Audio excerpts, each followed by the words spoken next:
Little by little, throughout Epiphany, that's been our season since Christmas, we've been learning more about Jesus. Reading mostly from Mark, we've studied his baptism by John in the river Jordan. We've watched him call his disciples. Jesus has been teaching with authority, commanding demons, and healing the sick. Mark's purpose in writing his gospel was to write down the traditions about Jesus that were forming in the new Christian community. Biblical scholars believe that Mark was the first gospel written. I know because I took the class last semester.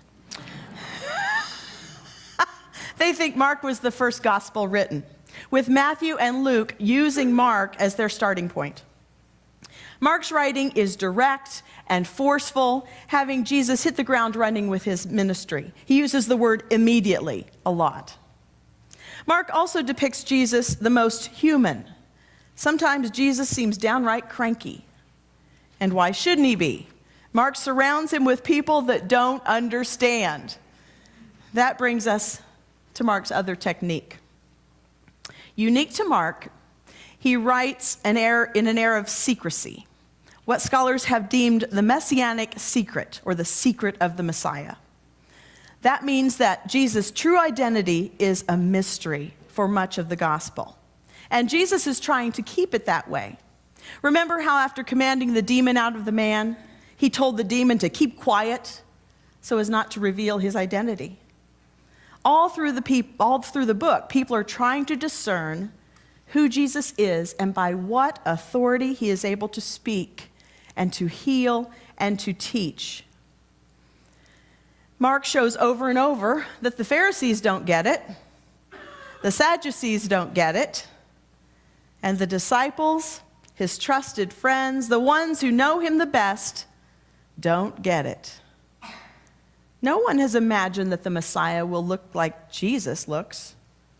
While they expected a grand military entrance, Jesus wandered in quietly from Nazareth.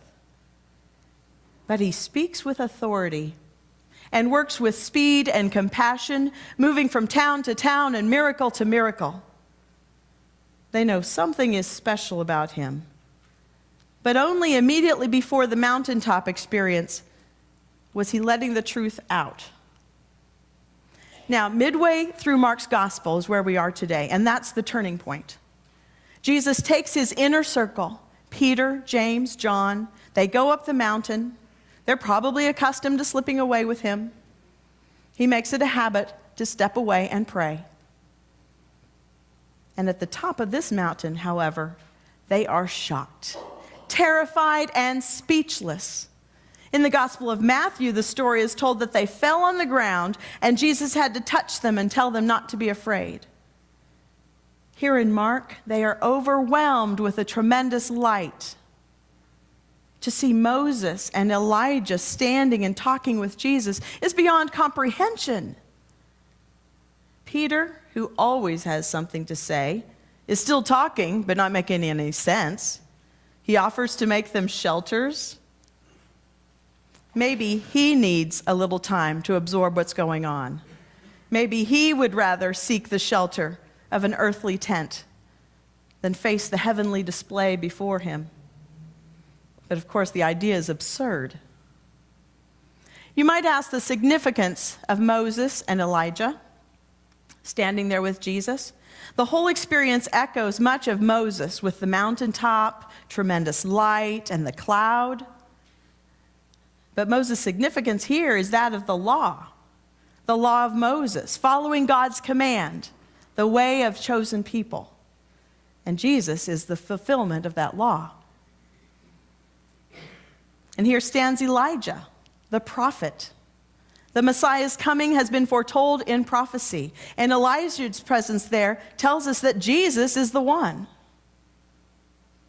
Can you even imagine what this was like for James and John and Peter? We wince with one headlight in our face, but this was the light of heaven shining at them.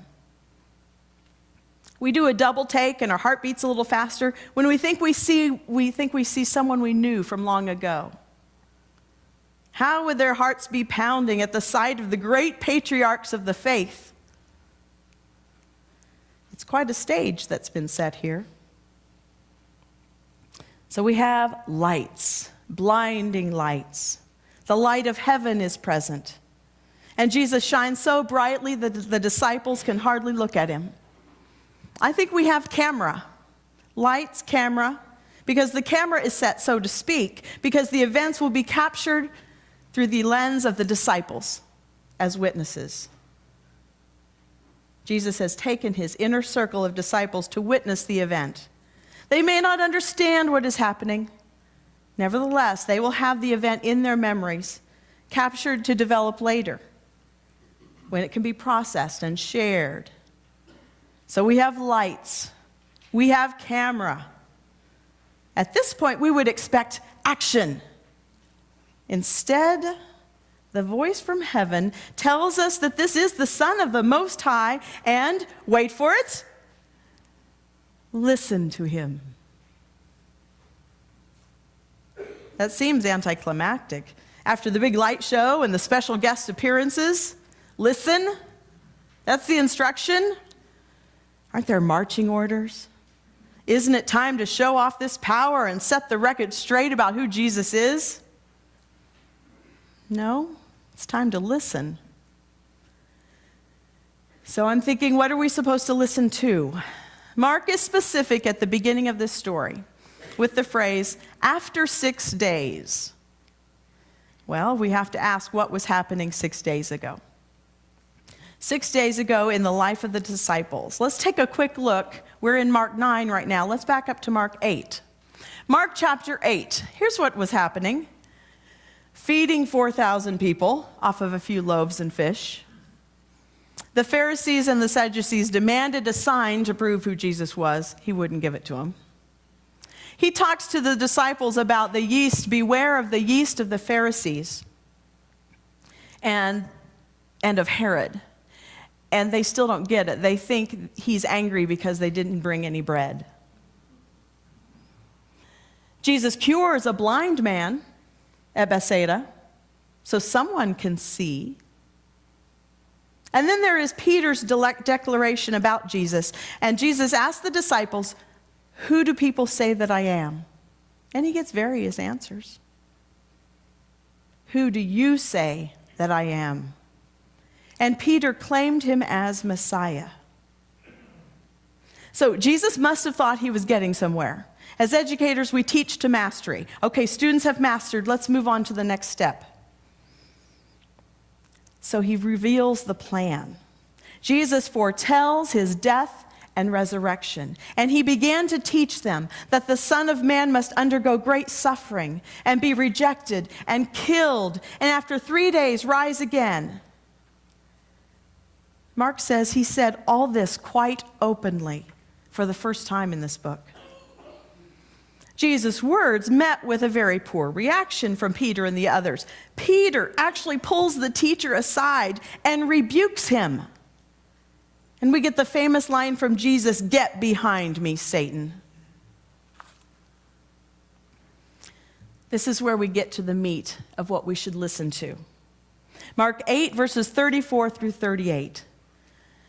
Jesus called the crowd with his disciples, so he's letting everybody in on it, and said to them, "If any want to become my followers, let them deny themselves and take up their cross and follow me. For those who want to save their life will lose it. And those who lose their life for my sake and for the sake of the gospel will save it. For what will it profit them to gain the whole world and forfeit their life? Indeed, what can they give in return for their life? Those who are ashamed of me and of my words in this adulterous and sinful generation? Of them the Son of Man will also be ashamed when he comes in the glory of his Father with the holy angels." That was 6 days ago. Fast forward those 6 days again. We're back on the mountain, the light in their faces, Moses and Elijah and Jesus before them. And then a cloud overshadowed them. And from the cloud there came a voice, "This is my Son, the beloved. Listen to him." This is my Son, the beloved. Listen to him. Perhaps to listen is our mission for the Lenten season. The gospel writer tells us the divine secret. Jesus is the Messiah, and God commands us to listen. Wednesday begins our journey through Lent. It will be a time to focus on who Jesus is and what he means in our lives and in the world.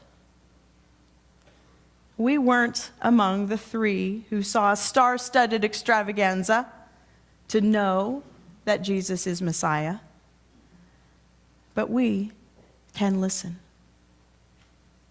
Amen.